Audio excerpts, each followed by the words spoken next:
You ready? Hey, listen! Get some. Yeah.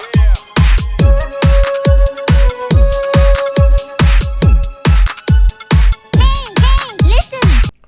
Good evening, everybody. Welcome back to another exciting episode of Lawrence's Let's Plays. Today, as promised for about a week, I'm finally going to be doing my top three, not a top five, but a top three picks for my favorite lords in the game. To my returning viewers, thanks so much for your continued support. And if you are new to the channel, thank you as well for stopping by. With nothing left to say, I'm Lawrence, and let's play. So let's jump in here to the gallery. I only wanted to make this a top three versus a top five. There's other people, other lords in the game that provide some nice bonuses to their allies, but I just don't think it. I think those lords' skills pale in comparison to what I've chosen as my top three. But that leaves my three picks, and I'm going to do them 3, 2, 1. And again, I'm certainly expecting this to be a controversial video, and as always, I welcome and am happy to accept comments and respond to your comments. I try to do that every time someone comments on the videos if you feel like my order is incorrect. Here's my pick, and I feel like I got a solid argument as to why I have 3, 2, and 1 listed the way they are. So let's start with Twin Fiend. Twin Fiend to me is number 3, and I want to explain why. My argument about Twin Fiend, let's go in and let's look at Twin Fiend. Okay.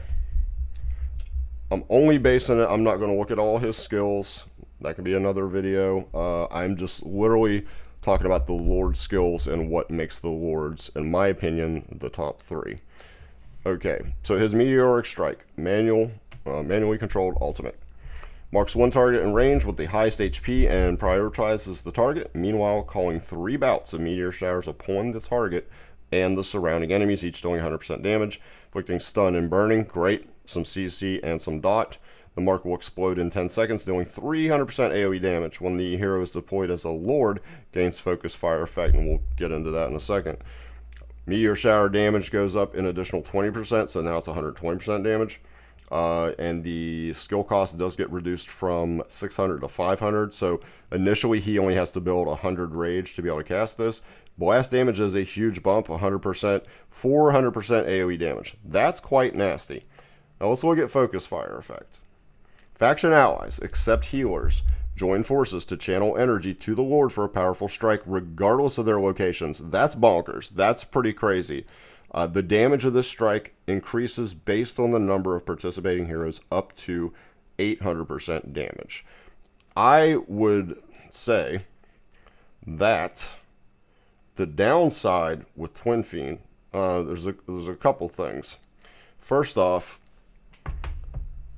I don't believe there's enough units in this faction to get to that max cap of 800, which is a minor complaint. I see Setram, Shorzilla 2, and probably Nocturne. I don't know what the damage increase is. It doesn't specify how much more damage they add to it, but those 3 units can certainly boost that damage up a lot, and that's great. Here is my biggest argument why I placed Twin Fiend 3rd and why he's not higher on this list. Because when Lord Twin Fiend casts the Meteoric Strike, all faction allies gain penetration increase, which is big. Ignores 30% of defensive magic resist. Great. Crit rate increase 20. Great. Crit damage increases 30. And he does this for 10 seconds. Here's where I feel like he drops off, though. In order to receive his absolute best benefit as a lord providing his skills, that 3rd skill, he has to cast his ult. Which means, in order to cast an ult, we all know that you have to deploy that hero into the battlefield. Not to say he's not incredibly strong, because he really is, but I like to have the option of my 2nd and 1st pick that they don't even require being deployed onto the battlefield. You just simply get their benefit by putting them in your hero composition on that screen and making sure to select them into the Lord position. and you get their benefit. So that's kind of my knock on Twin Fiend. But again, he's fantastic. Believe me, I'd love to have a Twin Fiend. I got some heroes that would definitely benefit from him. Now, my second place is Star Piercers. I did say, and it's important to note this, I said that I believe the Star Piercers faction is the best faction in the game, and I absolutely still stand by that. And as much as I would like to say they also have the best Lord, I cannot say that. And here is why.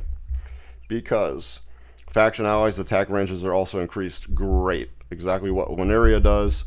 But what Araka brings to the table for Star Piercers, for every one tile away from the target, increases their damage by 5% up to 50%. That is great. There's times where I'm using Tariel, who's part of this faction, and she has to hit an enemy with her unlimited range, with limitless shots, clear across the map.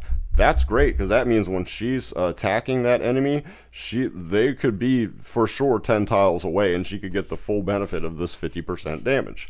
Someone like Silas, who's just an absolute monster and just murders HP of the enemies, especially bosses. He's just fantastic.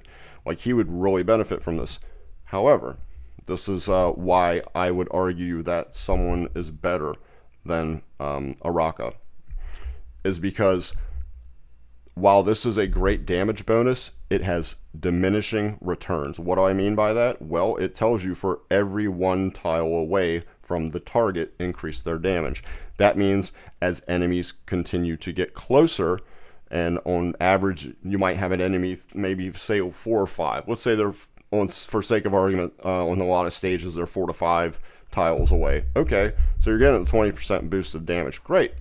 But if you haven't already killed the enemy, as they're coming in closer to you, you are receiving diminished returns on the damage that these units in this faction can produce. That's why I would place her second. So my number one pick for my, I believe, is the best Lord in the game by far and away. And the other two, again, are fantastic. They bring a lot to the table to really support the allies within their faction, but I don't believe Morrigan can be touched. I want Morrigan so bad, I can't even tell you. Why is Morrigan, so good?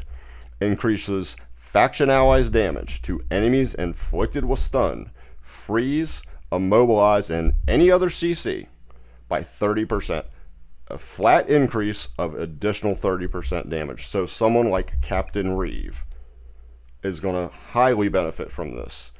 Zilla2, if you're using Captain Reeve with his ability to slow on his brine shield, if he's stunning on his ult, you're automatically increasing the damage all of your faction allies. So imagine Vierna getting a 30% damage increase. Are you kidding me? Are you for real? How much more damage she'll do? Now, finally, increases faction allies AoE damage by 25%. Again, someone like Zilla2 and Vierna are greatly going to benefit from this. Automatic AoE damage boost of 25%. And the biggest, like I said, the biggest thing to drive my point home as to why she's the best, you don't even have to deploy her. It does not say that you have to have her. You just simply, you just simply have to have them in the team comp, right? It says deploy Morgan, but that's kind of a misnomer because all of these are going to say deploy the hero. But you just simply have to have her in your screen for your team comp that you've set up, who you want to bring to battle, and then just simply not use her.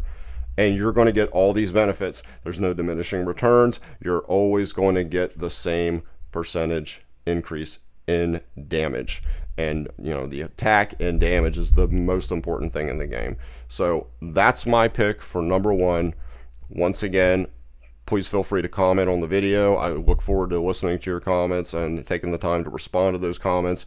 Let me know if you would have rated this these three differently. Maybe I undervalued someone versus overvalued another person. Certainly welcome to hear your comments.